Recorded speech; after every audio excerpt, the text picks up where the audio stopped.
The river, fed by its tributaries, increases in size. But it has hardly lost any of its liveliness. And yet something has changed. Even in the more turbulent stretches, the riverbed is not just gravel as it was further up. Due to the increased amount of sediment build-up, there is far more aquatic vegetation here. Below the waterfall, a Danube salmon lies in wait. These fish are known to be rapacious predators and are related to the much smaller river trout. Trout are regarded as an iconic fish for the upper reaches of mountain streams, which are also known as trout zones. The sterlet, a small member of the sturgeon family, is no threat to them. It prefers to graze among the tiny aquatic animals.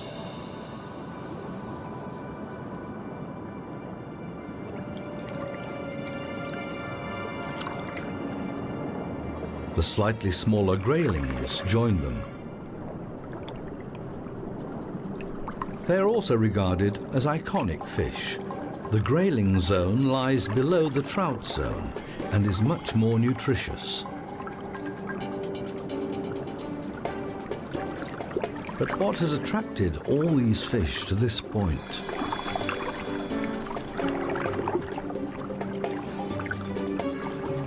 The waterfall. It carries innumerable nutrients straight to their dinner tables.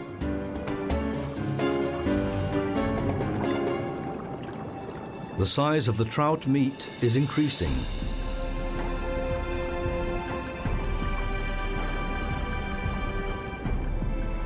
Their colouring, that looks so obvious at first sight, is really camouflage.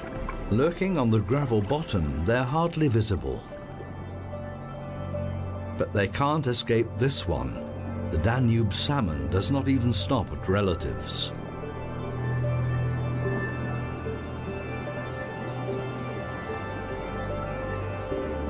It looks as if he's bitten off more than he can chew. The Danube salmon may be over 1 metre long, but a full-grown trout can also be 60 to 80 centimetres.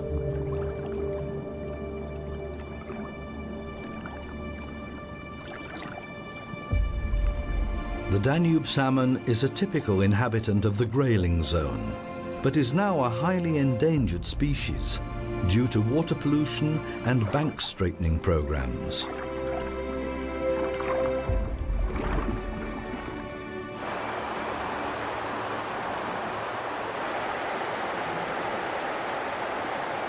White and grey wagtails keep watch beside the water, waiting for insects.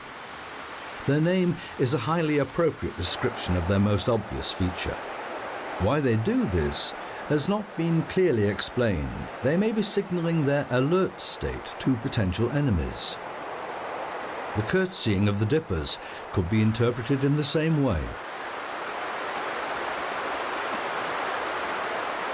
Although the wagtails are at home beside the water, it's only the white-throated dippers that actually dive. They fly through the water looking for insect larvae.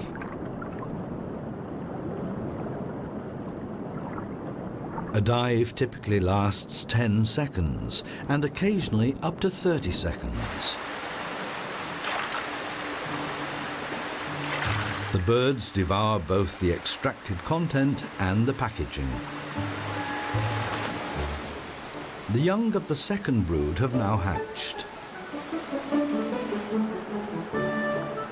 The jet black cap shows clearly that the male wagtail is in its wedding attire.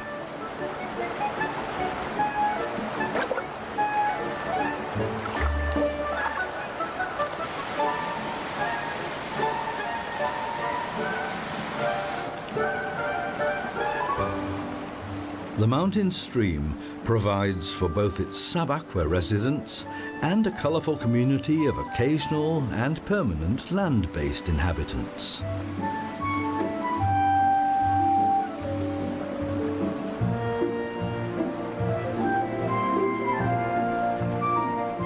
There's plenty to go round for all here.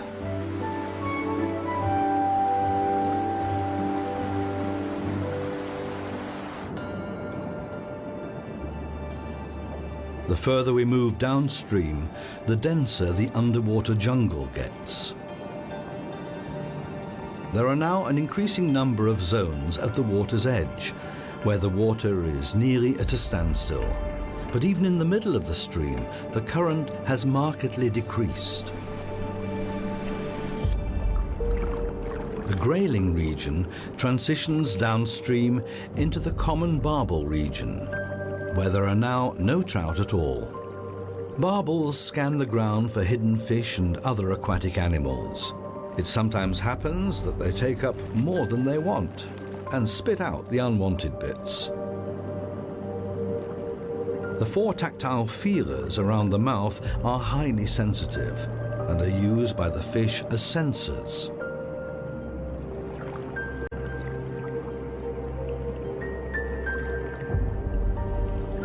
The number of common barbels increases gradually, in particular if there's a lot of gravel on the riverbed. These fascinating fish will soon start to deposit their eggs.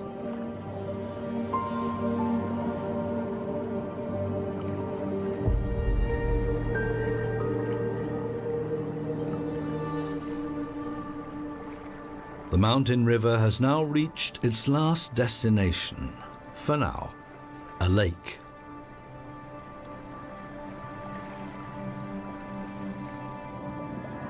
The thunderous whitewater torrent has given way to deep, still waters.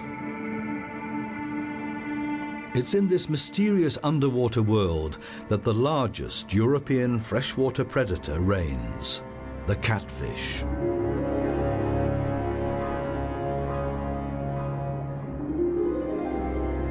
Catfish are wary of the light and hide out during the day to go hunting at night.